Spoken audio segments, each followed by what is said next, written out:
Hey folks, we're live. It's Yes, a we Monday evening here in Asia, or Asia Pacific, and we're going to be bringing you the latest news in the world of audio, and as we will be doing every Monday. This is just getting going. We're bringing you insights into the world of podcasting, social audio, audio tech, and sharing some of the views and opinions and experiences of the members of the Podcast Accelerator. My name is Graham Brown. I'm not the only one here, joined by, let's go round the screen first. He's better known as Magic Mike. Yep, that's me. Bharat here Welcome from to the Singapore. And Dan, special guest today, all the way from Sydney, Cooper from Radio Hub. Welcome to the show. Thank you very much, gents. Great to be on. How is it in Sydney this evening? It's late, isn't it? It's evening for you. It's a little bit late. Yeah, it's almost past my bedtime, but no, it's still quite warm down here at the moment. We're having some good weather, so long may it continue. Fantastic. So today we're going to be talking about a wide range of subjects in the world of audio. And if you have any comments and questions, just drop them in the comment box, which is on LinkedIn. You know how it works. And we'll pick up those comments. And if you have questions, we'll do our best to answer them. Coming up, let's do a quick look at what's coming up in the next 20 minutes. We're going to talk about the crazy world of Dungeons and Dragons podcasts. We're also going to talk about tech. So meaning, can you edit a podcast on your phone? We're going to have a look at some of the different apps as well. And then we're going to look at this baby here, the Rode Connect, which Cooper's going to do a walkthrough for us on. It's going to be interesting to see how that works. So, and a virtual mixing panel for your laptop, for your computer. How about that? Let's start at the top. So, bit of a surprise. You guys don't know what stories we're going to talk about today. This is the story that was brought to me by, I think it was Alex from the Podcast Accelerator. Let's bring this one up, Barrett, and have a look at it. So we can bring this up. Jeff Goldblum. Oh, we're not going to do that one. Okay. So this is our first show. So it's a little bit crazy, but we'll come back to that one. Why not? That was a little bit of a preview. Jeff Goldblum. I don't know if you remember Jeff Goldblum, Cooper. Was he? I don't know if you're of an age that you remember he was actually a thing. No, mate, I remember him well. Of course I do. This dude. If you're of an age, you remember this guy from the 80s. It was a big thing. Jurassic Park. Jurassic Park. He's like, and The Fly as well, I think was his big The Fly. solo movie. And the beer, I don't know if he was advertising beer down under, but I think he got the gig with some Canadian brand. Anyway, so he's teamed up with a Dungeons and Dragons podcast, and he's actually going to be playing in it live. Now, I thought this was interesting for a couple of reasons. It's that Dungeons and Dragons podcasts are big right now, and they're attracting A-list celebrities. And I don't play Dungeons and Dragons, but I'm really curious about anything that's popular in podcasting. And I want your thoughts on this, guys. I want to introduce you to this, which is Dungeons and Daddies, which is like the most subscribed podcast on Patreon. And should we have a listen to it first, Barrett, and then we'll talk about the commercials, because these guys are killing it in terms of making money on a podcast. Sure. Let's go can we get up episode? This is So episode here. What I'll do is I'm for just going to put this in this 3 people view just to see our reaction to the audio. So this is episode 57. We have been looking for you to discuss your car's extended warranty. Oh boy. What's up, baby? Damn. Oh my god. I knew you'd be giving me a little ring-a-ding. Oh, is this the Honda dealer? No, I do my own oil This is an changes, so I don't need to advert. come in. Not quite happy Honda days, but it's your friend. Personnel kit. And as you to cover my nudity, okay, my below the belt nudity in the vicinity, I got a 15. Okay, so the 15, you can find there is one of those books that like Atlas compendiums that just have a bunch of maps in them. And they have big old fold-out maps with every page. And you find that those are generally big enough that if you ripped one out, you could sort of turn it into a skirt or a kilt. I fashion a kilt out of this That's map. enough for and as those I do guys.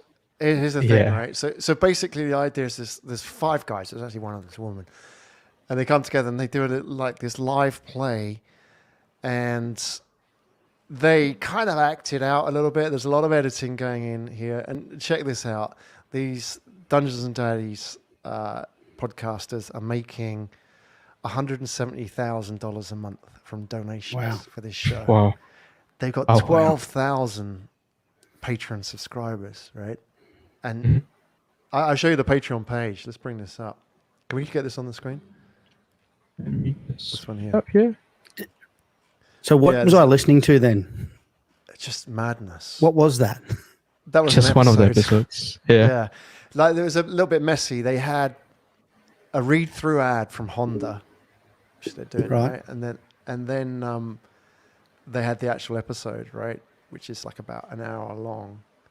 And oh yeah, there you go. Look, they got the ad reads here. Where Ad they actually reads, do yeah. them. Look at all these advertisers.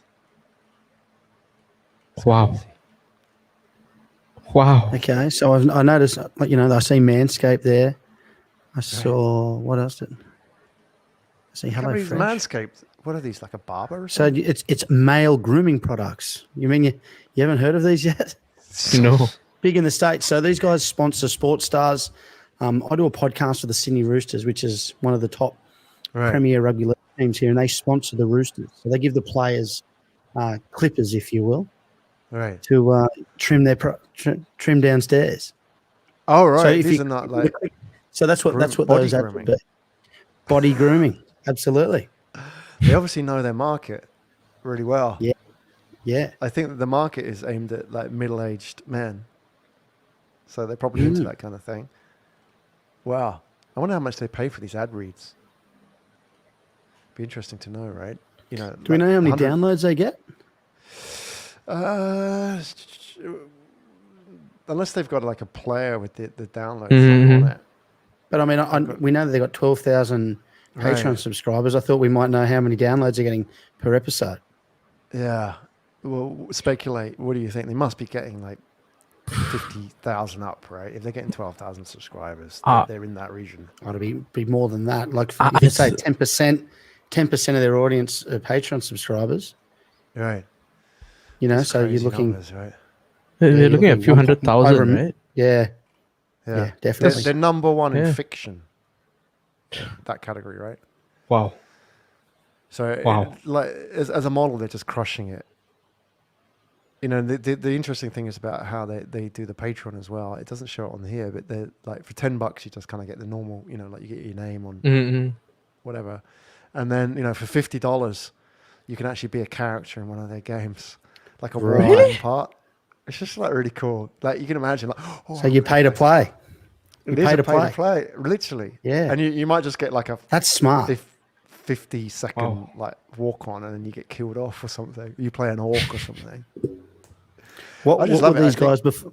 What were these guys before they were podcast It does say, actors, I or think- yeah. What are we calling like them? Here we go. Video games. Writer, Founder actor, of Rocket Jump Yeah, as an actor. a in here. YouTuber. video Yeah. game.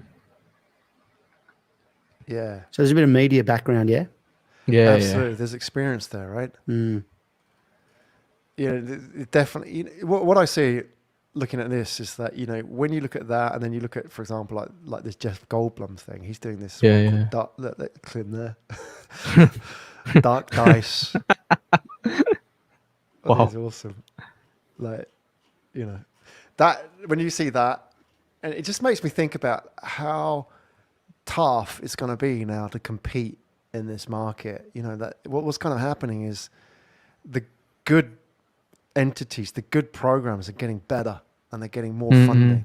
Well, what are you seeing, Cooper? Are you seeing like consolidation in Australia? I think so. The podcast landscape here, particularly from the radio point of view, and they're very open about this, is they get a star like a Jeff Goldblum and build a show around it. So maybe that's, with the podcast ones of the world and iHeartRadios and we know that they're coming into this space quite aggressively. There's going to be more of that, I think. Yeah.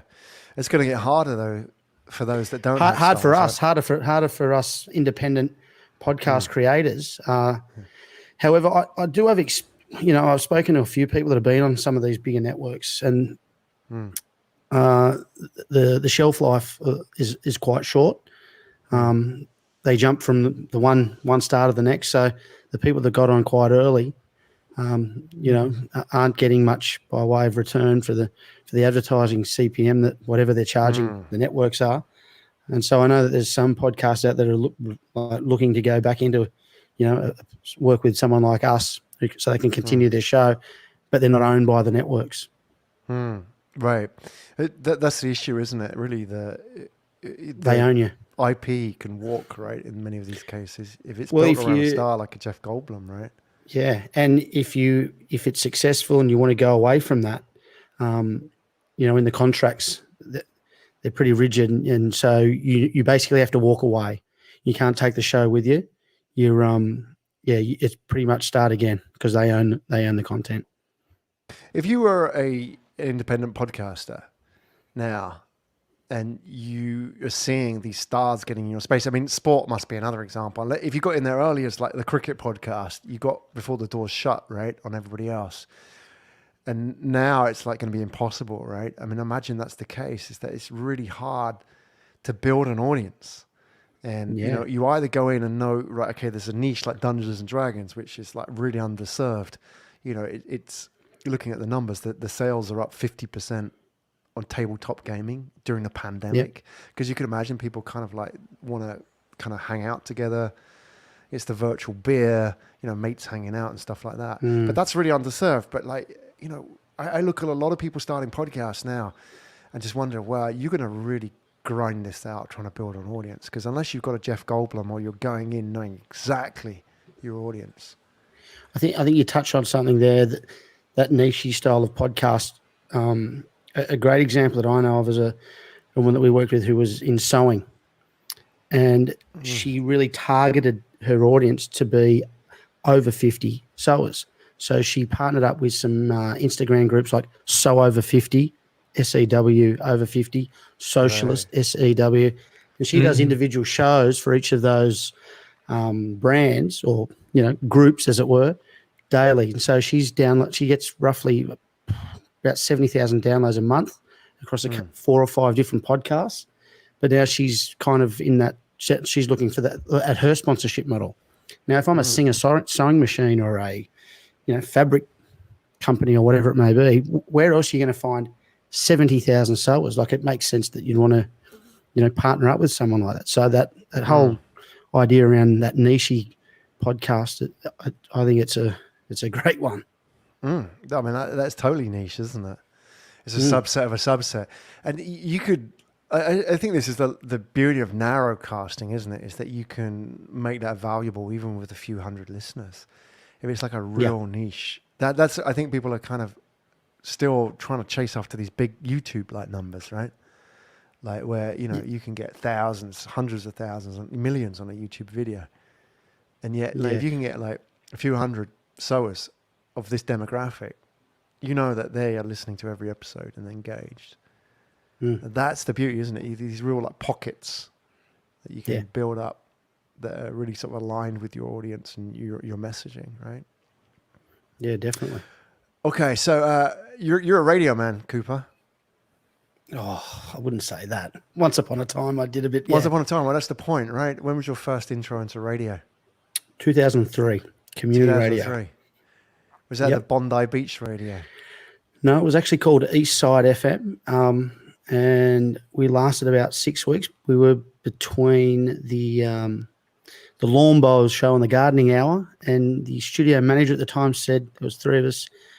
Although we're insightful, informative, high octane, we didn't really fit the demographic, so we quit before we got pushed. Who did you model yourself on? Did you have like a... it was more like a breakfast radio style. We used to, do a few call-ins, a few prank calls and the like. Then in about 2009, 2010, we started doing a weekend sports show. And then from there, that's where we got into podcasting. Wow. How did your prank calls go? Did you get into trouble? Yeah. Okay. do the Howard Stern. Oh, it was style. all accents and you know stuff that you probably can't get away with these days. Oh, right, yeah, exactly. But yeah, Good we had days. some fun. Good memories. They were. Let me They ask were. you a question, Cooper. General knowledge quiz, and you're not expected to know it. When was the first ever radio phone in? Wow. No idea. Was it in the 60s? May have been. Was that your answer? Yeah. Wouldn't have a clue. No. 1924. Really? First ever. Yeah. It's almost Wow. 100 years ago. Think about that, right? There you go. So the first ever radio, I don't know if this is the actual first ever radio phone. No. But this is what radio stations looked like back in the day, right? Yeah. And the first ever one was in 1924.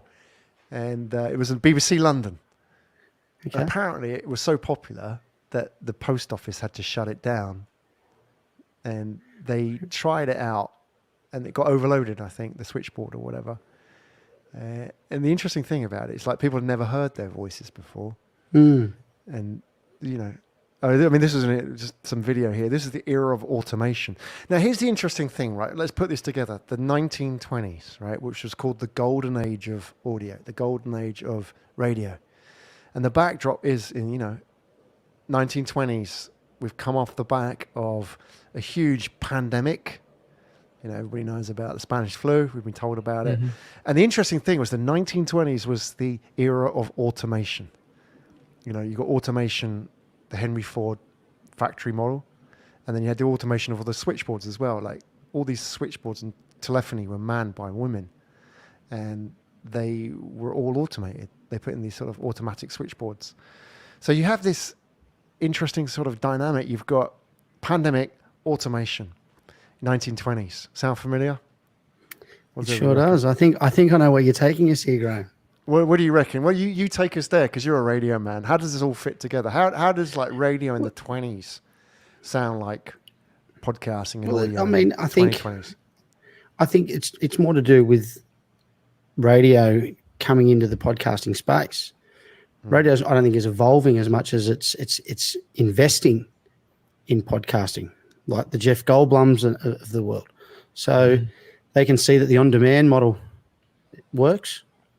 You don't have to get up at 6 a.m. to listen to your favorite disc jockey or whatever it may be, or your Howard Sterns and what have you. So that the on-demand, the Netflix versions of radio is probably the new coming.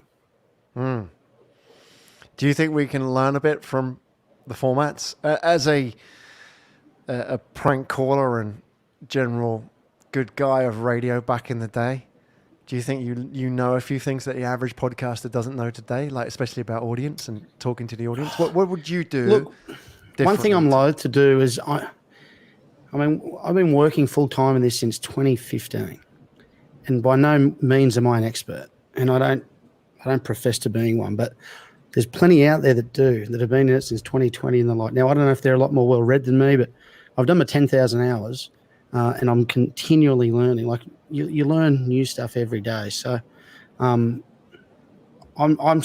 think we're still in an infancy, I suppose. We're going to talk technology later with the, the way things are moving so quick in the technological space. Who knows what this medium looks like in 5 years? I wouldn't have a clue. Well, we know what it looks like now. We're going to talk tech. Shall we go there? So let's talk about the tech section. Barrett, you take it away because this is your scene. So basically, let me start off with this news which came out, a few weeks back. Let me do the Riverside first. Oh, you want to do Riverside? So let's do Riverside first because Riverside just launched an iOS app for their application. And basically, you can use this app to just, head into the studio, record, and it's that easy. It's specifically an iOS app because what they have mentioned is it is sort of optimized to actually, shoot the video from the iPhone camera. Audio sounds decent, and it's quite straightforward in that sense. So everything is recorded locally, and it's just uploaded straight into the engineer studio in that sense. So I actually tested this out with the client recording, and it was pretty clean. Actually, it was nice. It sounded good, and I was actually taken aback as to like, wow, Hmm. this is interesting. This is very interesting. Yeah. I was looking at the pricing model here. It's pretty. I mean, obviously they're paying on subscription, right? Yeah. It is. I do think Riverside is quite pricey compared to other I would say softwares like Squadcast or something like that. But with the technology they are sort of coming out with and sort of the reliability, I've had no issue so far with Riverside. So that speaks volumes. What's I think the it's- difference between it and Squadcast? So I'm a Squadcast user. How do they differentiate? So basically with Squadcast, from what I've known so far, you can only use 4 people in that Yes. same room. In Riverside, you can do 8. Okay, I do You can know. do 8. Sites down. I do know that was a good Squadcast are demo. looking at having a producer seat Mm-mm. and then growing out the seats around it so that producer seat won't actually take up one of the spots. I know that that's Right. something that they're building at the moment. But 'Cause Riverside has I'm in, already done that. I'm in a Squadcast beta kind of group where I asked about that. So Riverside has already done that from the start in that sense. So they've already, like, even when they started off at the beta product, because I was testing it out as a beta product, they already had that 8 people. I mean, yeah, initially they had issues, but I feel like Riverside has actually, when I used it, the look and feel of Riverside and the usability of Riverside, to me, I think that's very easy, and it's just straightforward in that sense. As a producer, I mean, I love Squadcast. I love. Is Squadcast. it stored to the cloud locally? So Yes. is it okay? So it's stored in the cloud. Video is also stored in the cloud. So the major difference to me right now that Riverside has to Squadcast, for me, I use Squadcast just for audio recordings. Riverside is both for video and audio. Yeah. And with Riverside, one more thing that they have introduced with this current application is there's a magic editor. So with this, what happens is they sort of edit out the background noise. They sort of normalize the gains for the video, and they sort of allow you to add your brandings and all that. So in a way, they claim like it sort of eliminates the need of editing it after the show is done. So with this, what happens is it sort of like simplifies the process, in my opinion. But then that's if you're doing video production style podcast in that sense. Yeah. Interesting where we are now with these guys. I thought Squadcast was pretty good starting out experience-wise. We had a few issues with the recording and usability, right? Sometimes it would drop, right? Riverside, I think, has bigger backing and therefore probably has better reliability. But they're much of a muchness. They're Zencaster was the one we started with, or we tried first originally, but they didn't have much of a video. They had a pretty poor interface, I think, way back in the day, right? So they're all kind of, I think they're all kind of leapfrogging each other, because now like Squadcast would come out with something that would be better than Riverside. That's what's going to happen, right? With that Riverside, has it got the ability to sort of import a bug or a lower third or stuff like that in real time? I've not tried that. I've not tried that in real time. What I know is you can do that post-production with the magic editor in that sense. I've not tried that in real time. That's something maybe I need to try. So I used to do a fair bit of live streaming, and there's a great app called Switcher Studio. I don't know if you're familiar with it. Yeah. But the ability to add lower thirds, bugs like the pickle bug in the top corner in real time is brilliant. Like if it will get to that stage with these web web-based. Well, that's like a couple of platforms. $1,000 of But it's a production suite. It's a production suite on an iPad. That's what it is. And you just import the assets. So you can have 4 screens. You can have multiple camera angles.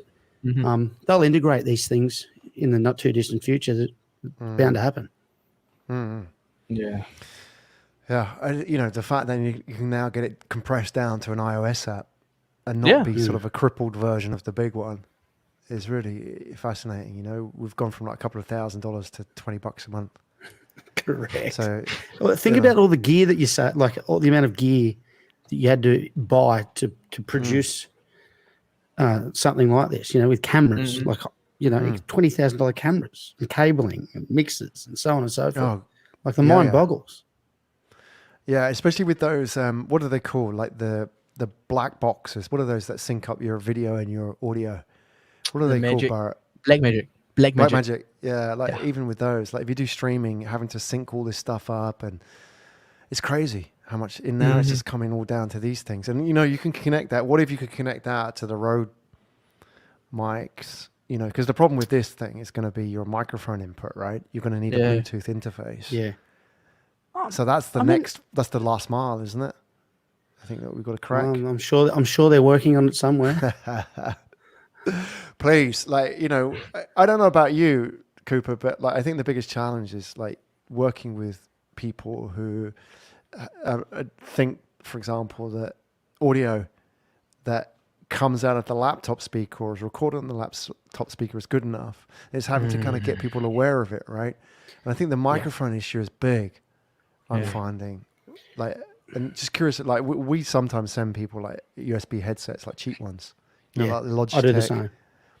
Because for $50, full disclosure, we are, I guess, radio sponsored by Rode, so we do get access to their products and so on and so forth. So, when I'm on, if on the phones, you've got the Rode Recorder app, and I use all Rode products. So, even the Wireless Go, they've got a great little pickup in them. So, that mic issue with the phone, I'm not sure how they'll create the version where you literally can talk into it and it's going to be broadcast quality. I don't know how you get that, but there's all these little microphones that they're building that you can plug in and talk into anyway. Yeah. So they're almost there. We've got these things, right, that plug straight into the... You can see that. But they're just... Video minis or something, aren't they called? Yeah, this is like a little shotgun mic. Yeah. Like a mini shotgun mic. Does a really good job. It's about 100 and something bucks. Yeah. But the only problem is the connector onto the smart socket for the iPhone, right? That's the only thing. Apart from that, it's really good quality. It's amazing, really. Yeah.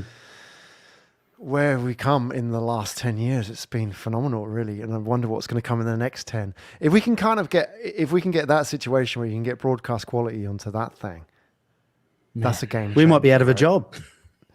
Yeah, let's cut this segment, right? Yeah. Let's not go there. Not advertise it too much. There's this other one here. I mean, let's bring this one up here. Ferret recording studio. I found this the other day, but it's a proper recording studio on your iPhone, right? Another iOS app. Yeah, and it's a pretty good deal. If you have a look at actually how it works, just get this screen up here and have a look inside it, right? I think these seem to be standard now, recording, editing. But if you have a look at some of the advanced editing features that you've got on an iOS app, you've got automatic ducking, which would effectively save you a ton of time in editing if you can just duck your tracks, right? But look at this stuff 8-channel recording. Yep. It's who's doing 8 channels on their iPhone? Well, how do you navigate 8 channels on your phone with your fingers? Right. And, I think 8's overkill. How many podcasts have 8 people on them? Do you know what I mean? Yeah, exactly. Well, maybe it would be interesting to know if somebody has, but that's just it just shows you the level. It's even got auto leveling, it's the kind of effects. I don't know if you've used Ophonic, which is it's just an algorithm you can run your stuff. Leveler. Yeah. Yeah, leveler, yeah. But I think it's amazing where we've come with that. So I've got a small story with this app actually. So I do this show called Magic Mike where I interview podcasters, and one of the podcasters actually uses this app to edit his podcast. Now the funny thing is he edits it while he goes for a walk. Wow. That's cool. That's that. I mean, he just What's uses the quality though? It's decent. It's not the best, but it's decent. Does he record it whilst he's out for a walk? No. He records it, I think, on Audacity or something like that. He actually uses the Ferrite app to record everything, and he sort of edits it from there. And I found it quite amazing. So is he just using a lav mic, or is he just using a lav mic plugged into his phone? Something like that. He uses I think a Rode Smart Love, if I'm not wrong. Yeah, that's what I was thinking. Yeah. because it was decent. The quality was decent, and it's pretty impressive. Editing while walking. I mean, what? Yeah, That's multitasking. It is. Exactly. It's cool. Just where we're going at the moment. What do you think is if you could, here's a question to both of you. If you could wave your magic wand and build an app or a piece of tech for podcasting, what would it be? Like solve a problem that you have, solve a problem that you think other people have. I've seen this in a lot of forums, and I think the script are trying to do it, but a piece of editing software that automatically can remove ums and ahs and mouth clicks. Like that, Okay. Like they're where you don't have to go through and remove them, or even breaths maybe. But I know that's one that people would solve a lot of people's editors anyway. Editors' headaches and problems. How good is it though on Descript? Is it accurate? Don't use it. Don't use Alright, it. use So not quite sure. Well, I've used it, and my first-hand experience with that is initially it was horrible because when I actually sort of removed the arms and ahs, I mean it's AI, highlight all of it, and I had to when I click just auto remove, and it sort of sounds chopped up. So where there's a statement like it sounds extremely chopped. And what I had to do is I had to go back in, undo the changes, just highlight the arms and ahs, and sort of remove it Oh, manually. that sucks. Right. Yeah, That means it's like But- not clean, right? exactly. But that The sort of jump cuts, improved. yeah. Yeah, exactly. It sort of improved over time. But I still take the painstaking process of going through manually and removing the arms and ahs from the transcript. The problem you're going to have there, is pure and simple, is because if no one takes a breath after they Exactly. it will never Yeah. it will never be natural. Because Yeah. you say because it just doesn't. It's never going to cuts. sound right. You can't do it. Probably. I don't Yeah. like. So to your question with the magic wand, if there was a way that you could actually do that, that would be the great solution. Maybe somebody out there is listening. go. You know what? I discovered something at the weekend, and Cooper, I don't know if you've heard of this. It's called upmixing. Have you ever heard of this thing? So upmixing is a combination. I've never heard of it before, but it's like a combination of AI plus audio editing, right? And what it does Right. is there are upmixers, and what they do is it's like this colorization of old photos. And now, like if you watch, I don't know, there's that documentary on Netflix about the war. That the quality In of colour. that is, it's amazing now. And like it's not just the quality, but everyone kind of walks really fast in the old movies, and Yeah. Right. they slow it right down now to the right speed, or get the right frame rates, and use AI to kind of patch in the gaps, right? And then AI to colorize stuff. Well, they're doing that on audio now, and it's called upmixing. And basically, it's like taking an old track, and to some extent, not 100%, they can separate the frequencies. So, for example, like the bass is a frequency, and like the snare drum is a different frequency, and they can split these tracks out with a bit of AI. Like you've got that AI of upmixing a photo, which is a bit dirty. They can kind of like make it really sharp, right, and blurry. And it's fascinating people doing this now, because they're like, now they're trying to get upmixing of old tracks, like old studio tracks, or especially live recordings. They're going live, and they can kind of separate out the crowd frequencies and wavelengths, and now they can get this like really sort of crisper sound out of it. So it's really interesting that how AI is basically, these algorithms are kind of working, in the background, and really making this possible now. And like, so I thought of that because your point about, For example, like a Winston Churchill speech. You right, could probably clean that up with that AI. You know what? You always hear it's got the crackling, and like the classic, war speeches of the time, where they have that dated sound to them. That's probably something they could clean up in the spoken word. yeah, it's going to be interesting. And that then becomes really, sort of commodified as a technology into, one of these things as an editor, right? Yeah. That's going to be interesting. Have we got some comments coming in? Maybe we can read some of them. Let's get these on the screen. So, Kapil Kane. Hello, Kapil. Thanks for joining us on the live stream. Well, this is quite a long one. Looks quite serious as well. So, let me just take a breath before I read this out. When it comes to democratizing new tech, ease of use trumps feature sets. You can see this with Instagram filters versus Photoshop, view video editing app versus iMovie, And people just want quick and dirty that beautifies their content rather than make it perfect. That's a really good point, actually. Yeah, spot on. Yeah. Great comment, Kapil. Thanks for that. Give us a like on LinkedIn as well, just so you can pimp it out there. What do you think about this with audio? Because I think this is, if you think about the Instagram version of photos, like people actually don't want a really high def photo, but they want what's shareable, right? And in some way, you might argue that for audio is that people don't want really high definition audio. What do you guys think about that when it comes to what people actually think of as audio quality? Because we're audio people, right? We're pretty yeah. I mean, obsessive one about stuff. thing I've noticed, especially in the last year, I mean, given the pandemic, people just record off their like earpieces, or they try to get a USB microphone. They don't get the Shure SM7Bs, or they don't get the really good microphones in that sense. And to them, as long as they sound decent and as long as they come out well, that's what matters to them. Some of the content that I've done with Magic Mike as well, these podcasters tell me that they want to focus on good content rather than a good audio. And to me, I mean, as an audio guy, I cringe a bit because I really focus on the audio.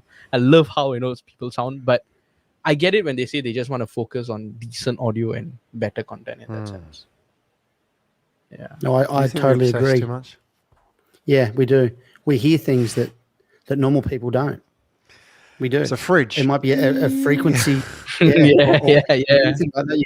And you'll pick something up and you'll have to go in and remove this, put a high pass filter on or something like that. But when people hear it via a podcast on their headphones, they don't hear it. Right. But to your point, I think also with the podcast and, using this example where people in different time zones and countries, you're almost, you're happy for the quality not to be that high 100% as it were because of the space. So, I think, people, as long as it's clean, I think that's good enough. It's not in the spoken word. Like we're not talking about highly produced narrative pieces with sound effects and the like. So, I think so long as it's clean and there's not dogs barking in the background and stuff that can distract you from listening to what's being said, I think that's a pass. It's a payoff, isn't it, as well? That there are certain payoffs we have to make to get the content out in the first place and to get it, in people's hands. Otherwise, if we have to have all this equipment, then it ain't going to happen for a lot of people, right? So that was a great comment, Kapil. Thank you very much for that. If people have comments, feel free to drop them in LinkedIn. And Barrett, Magic Mike, what would be your magic wands that you would want to build? So I asked this question in the podcast accelerator group, where the Magic Mike channel, what is their biggest problem? And this has been a biggest problem for podcasters when I interviewed them, which is growth and audience. Yeah. So to actually tackle that, I would probably have an app that solves that particularly. How do you grow your audience? Have that app that hit the button, grow audience. Something that gives us tips that you should try this. It's something that analyzes your podcast and says like, hey, try this. There's something in that line. Yeah. Ask Cooper. That would be the app. That's the. If people knew the answer to that, we'd all be they'd be quite well off. But I've changed my thinking a lot over the past couple of years anyway. In when it comes to growth and audience, it's not so many the downloads, but who's listening. So if they're your target audience of engaged listeners, if it's 200 or 500, they're the people that you want your podcast to be heard by, particularly in the business landscape. That's a lot more important than the 1,200 or the 1,500 who may come in and out. So I think having an engaged audience in your niche is more important. Likes and shares don't pay the bills either. Well, certainly don't. And, that's the point, isn't it? Is that even they don't even grow audiences anymore, right? I know we do it as well because it's almost like hygiene factor, but, like the audiograms on social media, I haven't seen those. Yeah, I saw your comment on. You made a comment about that, and I've got to say, Are you hanging in there with audiograms? I'm hanging in there. I'm hanging in there because I still think it's part of the. It's still repurposing content. It's still part of that audio ecosystem where you're giving people something that's visual, with a snippet where they say, "Hey, if you liked what you saw or heard, come over here and listen to this." You're still steering the audience around. So it's for me. I'm sticking with the audiogram as a way to remind your audience or to let them know that there's some new content out there. Because otherwise, what are you going to do? Right. What's the okay as a reminder? What's the tool, but as an audience builder? No. What's working at the moment? That's where I. So think you're big on people come SEO, up short. right? You think you're, I think it's you're one. keen. Well, SEO is one part of it, but I think the best SEO is good content. Yeah. Right. Like get somebody. Like, I think what's really lacking in a lot of podcasts now is a good narrative. I'm not talking about the sort of narrative-rich podcast, which like Wondery, but a narrative is like, okay, you listen to episode 1 with like these guys. Like, why are you coming back to episode 2? Like even like the Dungeons and Daddies podcast, it's the narrative. It's like it's a journey, isn't it? Like, it's like 12 episodes, and it ends with like them failing the quest, right? But that means there's going to be another series. It's like, oh, I've got to listen to this thing, right? But like, a lot of podcasts are just kind of, next week is just another guy I'm going to talk to, right? And I think that's kind of like, come on, guys, like we've gone beyond that, and that's what I want to change. Is like, how do we get? Why am I coming back to this thing? So if you look at some of the big Netflix, if you look at some of the biggest shows on Netflix, the one that when you were giving that example, like a Sons of Anarchy or something like that, there was always that big finish that kept you in, that where you'd binge and you had to watch the next episode, right? Peaky Blinders is another one. Yeah. There's always something happening right at the end where you got to watch the next episode. So, I think that's probably a good idea. But didn't they do that in radio for the longest time, right? Wasn't like it's a radio host. In the old theatre days? Yeah. Like how like radio hosts were trained to do that. It was constantly like they keep telling, like if I remember listening to the radio, you would know better than anybody. You're constantly telling people what's coming up. You're constantly telling people like not to go away. I mean, like, isn't that how it works? What sort of things would they do? Like, after the news, we're going to be talking to... back announcing. Is that what it is called? Yeah. Right. Well, what is that? What's like that you all back about? announce you'd back announce. I don't know the science behind it. That's just how it was done. Right. That's just kind of hooking people's attention, isn't it? Yeah. Coming up after the break, we'll be talking to da-da-da-da-da. Yeah. A, B, C, D. Yeah. Stay tuned for after the break. Well, I suppose you could, if you're going to put a read of some sort in, just to split up the interview or whatever the style of podcast it is, you could do it that way. I've heard somewhere that to break up an interview. I'm here with Fred Smith. Join us after the break where we catch up and talk about A, B, and C. Yeah, exactly. Because it's like keeping people hooked all the time. They know their attention is like just a flick of the dial away, right? And that's what I think we got. Like coming back to where we started today. That's like where we need to learn from radio. Like you look at people like Howard Stern. Even the sense like how he just filled the hours just doing stuff, right? Just to get the attention and get people on and not let them go, and create these kind of narratives around it. And I think that's kind of missing at the moment. But we'll learn it. I think it's missing because we don't know what's possible, right? And that's what I think is exciting. Is we look at radio and think, shit, that worked for like 100 years. Yeah, true. Yeah, man, there we go. Well, that was fun. That was our first ever Audio Matters for the Podcast Accelerator, where we get a bunch of guys from the Podcast Accelerator and we get them on this show to talk about stuff that matters in the world of audio. What else should we talk about in future episodes? Let's ask you guys what we should cover. What do you think matters in audio and what we should cover in a future episode? I'm ambushing you here completely now because you didn't prepare for this. But let's ask Bharat first. What matters and what do we need to talk about in future episodes? And then we'll ask Cooper. In my opinion, I think we should be talking more about what kind of trends are sort of changing. How many are Squadcast going to release an iOS app?